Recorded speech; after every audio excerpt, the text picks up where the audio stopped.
এই দোয়াটা শিখে নেন, ইনশাআল্লাহ আপনার জীবনের সমস্ত সংকট কেটে যাবে।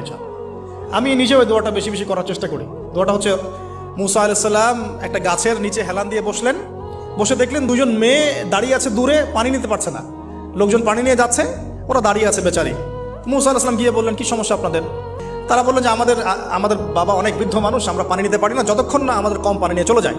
তো মুসা আলাইহিস সালাম একটু বললাম না, ফিজিক্যালি খুব স্ট্রং ছিলেন, থাকে না বডি বিল্ডার, সামনে গিয়ে কথা বলে সরো পানি দিতে দাও, তখন মানুষ একটু মূল্যায়ন করে না।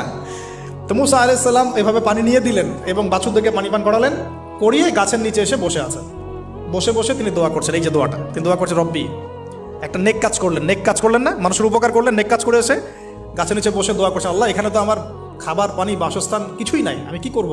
রব্বি ইন্নি লিমা আনজালতা ইলাইয়া মিন খায়রিন ফাকির, রব্বি ইন্নি লিমা আনজালতা ইলাইয়া মিন খায়রিন ফাকির।